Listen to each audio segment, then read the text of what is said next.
Well, welcome back again this week at an analysis behind the news.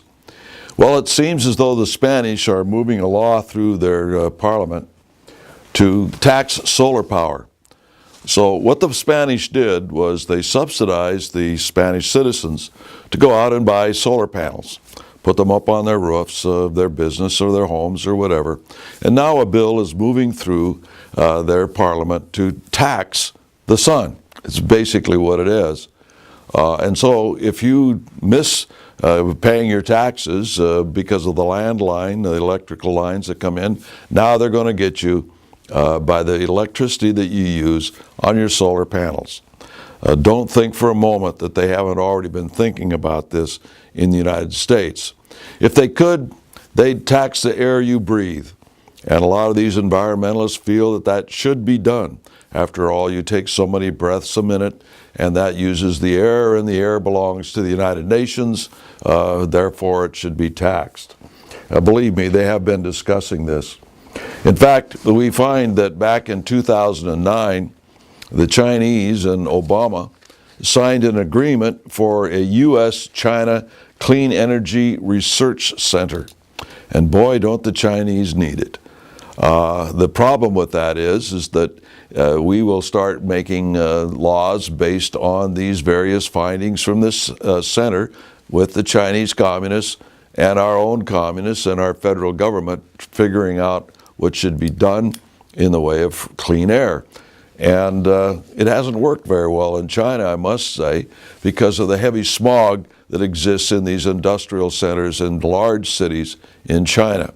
It's really a serious problem there.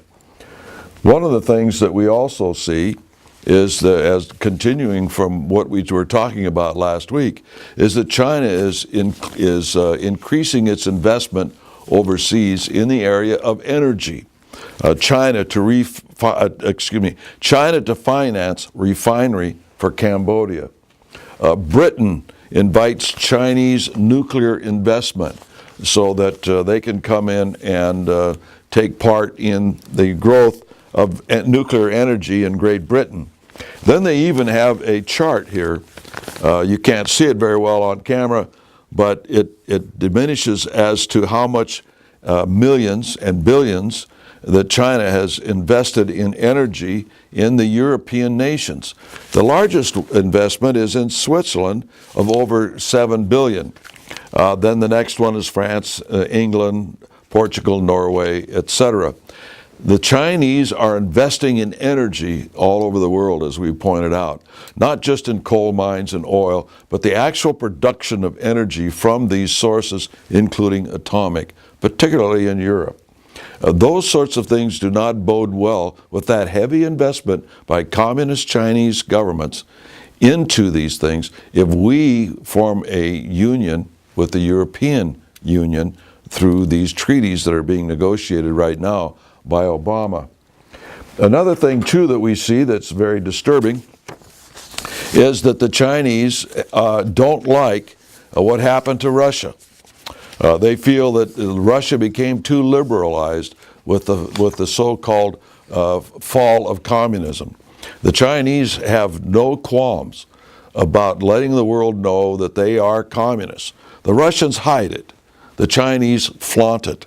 And just to make sure, they've got a re-education program.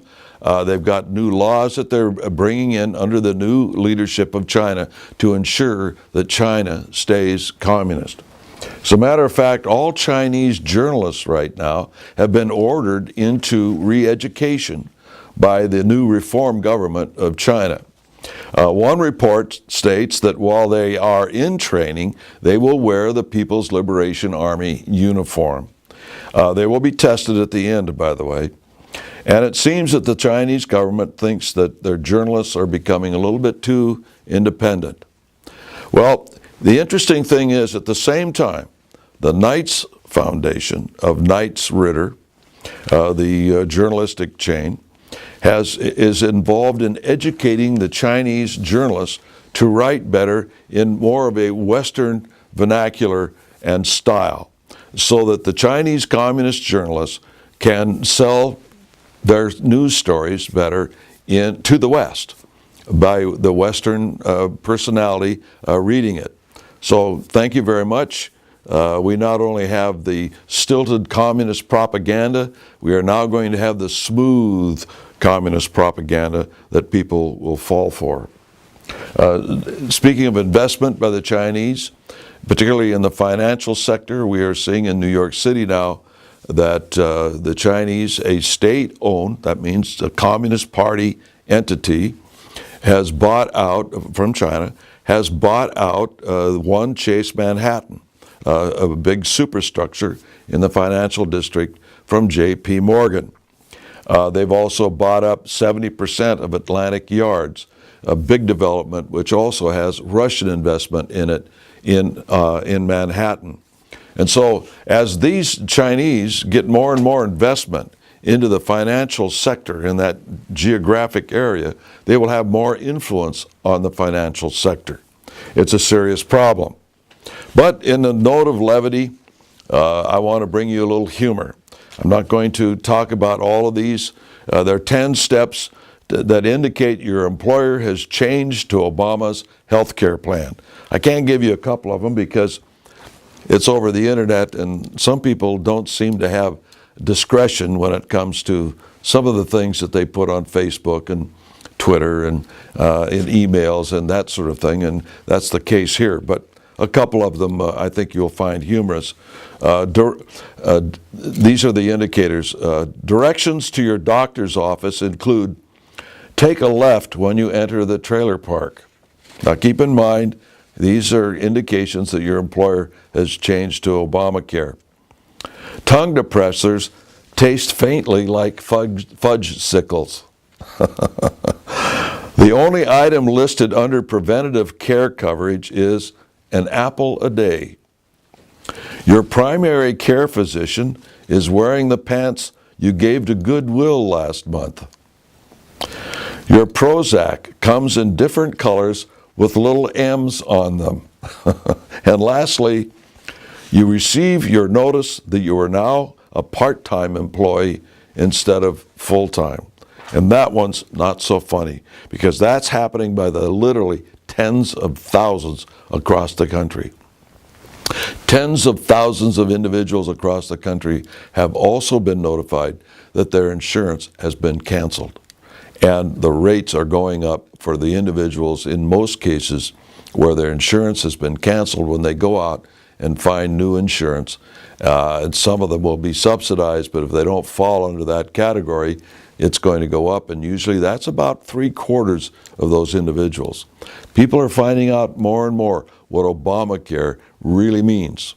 And what it really means is a situation where the government is creating all sorts of problems so that we will ultimately go to government for our insurance completely. That's what they did with this shutdown in Washington, D.C. They made everything so rough that finally the Republicans felt the pressure and gave in. That's the word. In reality, let's be honest, what happened in Washington, D.C., the Republican leadership sold out the Republican congressmen who were there trying to cut back on the size of government, trying to cut back on the regulations that come out of Washington, D.C., trying to stop this terrible thing called Obamacare. They were perfectly willing to finance everything but Obamacare, but that never got out to the American people. I would have not even done that myself if I'd been there. But again, if you think that Boehner is a real conservative and has the best interest of the United States at heart, I ask you to go to a website called the Transatlantic Policy Network, and you will find out all you need to know about this particular organization trying to merge the United States into the European Union as only a cog in a wheel of a New World Order. And you will find out that Boehner is part of the congressional team that works with that organization. Until next week, we'll see you then.